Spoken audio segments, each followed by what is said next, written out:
Hello, my name is Claire Dielman, and for SED 365 Strategy Demonstration Product, I'm going to do a lesson on cubing. Before I begin, I'm going to talk a little bit about what cubing is. So with a cube, you have 6 different sides, and each side has a different view and option to choose from. It can be based on ability, such as grade level. So in a class, you can divide students up into above, at grade level, or below. You can also divide it by learning style or even interest. So what a student does is they roll the dice and they choose the activity that's on that side. And if a student doesn't like that activity, they can roll again, kind of make it a little game. They need to be happy with the project that they're working towards, and it needs to satisfy them. Students can also work independently or in a group. So now I'm going to talk about some advantages of cubing. So it can incorporate higher level thinking. It can also help more students in one classroom have all of their needs being met. Tasks can vary by student ability and can be tailored even to individual groups within the classroom. It also just creates a new assignment for students. It's not your typical lecture, pen and paper. It's more exciting and they have more options. Cubing can also be tailored to all subjects. So cubing also relates to Bloom's taxonomy, which is it classifies educational learning objectives, which teachers derive from the learning standards depending on the subject they're working with, and it helps divide them by complexity into more specific categories. So as you can see on the bottom of the pyramid is remember. This will just be your simple students can recall facts, define, make lists, memorize. And then you move up to understand. They need to be able to classify information, explain, discuss in a more detailed manner than just remember. And then you move up to apply. Students can use it in new situations. They can apply what they have already learned and create a new assignment or make predictions from it. After apply, there's analyze. They make connections. They use it with information they have learned in the past and they compare the two. Then you have evaluate. They can defend, support, change, evaluate a situation. And then you have create. A student makes new original work from what they have learned over the unit. They design something that relates to all the information they have learned. Now here is an example from the lesson I will be using. This is the level 1 cube. So you can see in the significance one, this would be where students use, they remember the knowledge that they have learned, and they'll write a paragraph about the explorer. And then we move to the timeline. This is when they apply the information, and this is also a little bit of create because they may have to create some work. And then you have relate. This means the student needs to understand the information. They need to know what's going on so they can use it. And then you have the compare and contrast. This will be when students analyze the information and also create the Venn diagram. Then cause and effect. Students will create the graphic organizer, but they need to apply the information they have learned. And then up to evaluate. They need to realize all the items that a world explorer needed or had with them when they were learning about this, and then they need to decide what they will use if they were in that situation, and they need to evaluate which ones are the most important. So as you can see, Bloom's taxonomy really relates to the cubing process because it helps the learning objectives define where they are. It uses the standards and creates different tasks for students, so you're not always having them do the same exact ones, and you can vary them by section. Differentiation is very important to also consider types of learners. For mine, I have focused on the three main types: visual, kinesthetic, and auditory. It is very important that students be able to understand what type of learner they are. It can help them study and what tactics they need that help them prepare.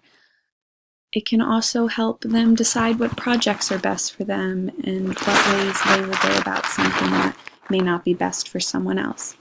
So for the purpose of my lesson plan, I am going to have students complete this learning style questionnaire.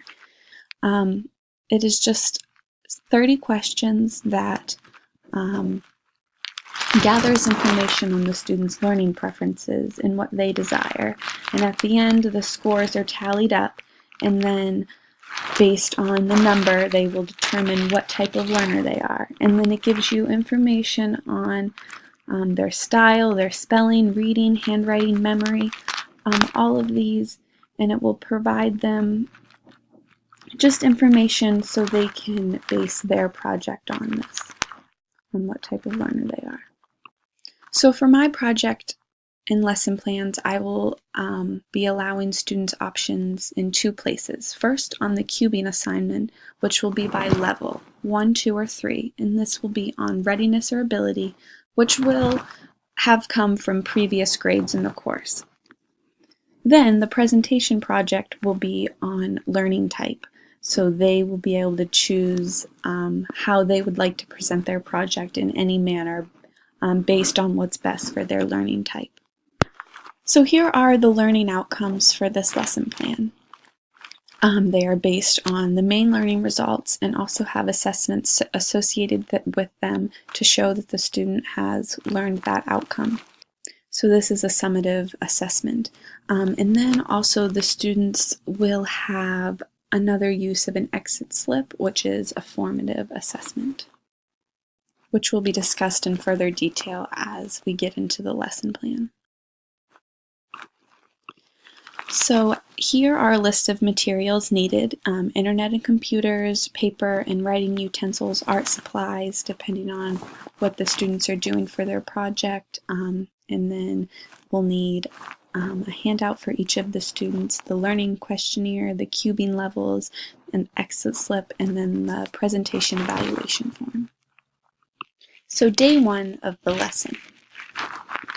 The class will begin by discussing the previous unit, world exploration. This is the basis for this project, so it's just background information, kind of a review.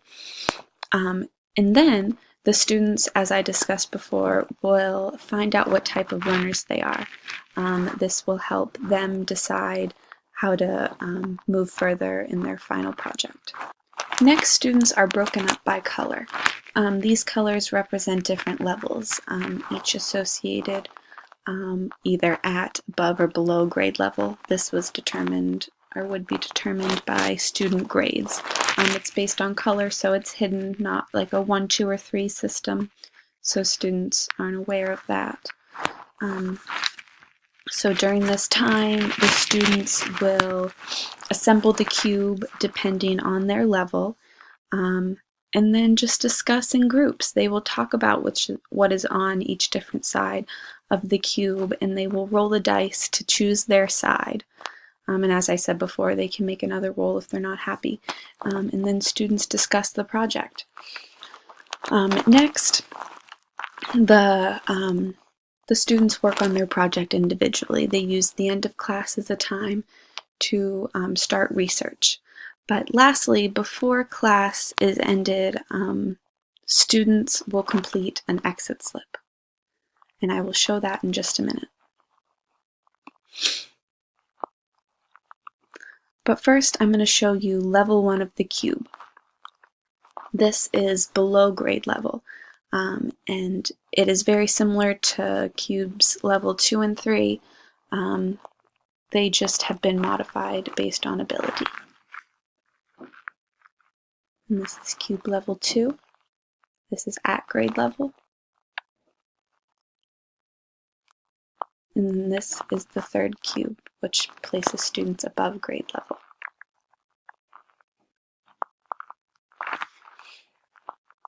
So this is the exit slip. And exit slips are easy formal assessments that can help show what students have learned in that class period.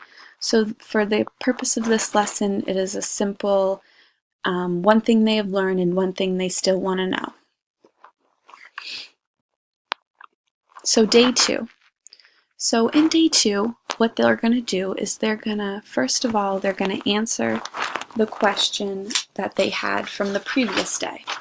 It just is a little warm up, and so they can get to know their project for this day. Next, the students will begin working on their projects. They will prepare their thoughts for presentations, which are done on day 3. So here is where students have a lot of freedom. They can create their presentation to be any way they want: an art project, a written paper, a diagram, a model, a poster, etc. This is where they can use their learning style to do whatever is best for them and wherever they feel most comfortable. So this is where the students will be evaluated from. There is also a question and answer portion when they're doing their presentation that's just graded on completion. This gives students in the class a chance to ask their peer questions that they may have during the project. And then day 3 of the lesson, this is when students will present their findings. They are graded based on the previous evaluation form shown, so that every student can complete the project tailored towards their own specific learning style, and that their cube is based on readiness and ability. And here is my reference page. Thank you.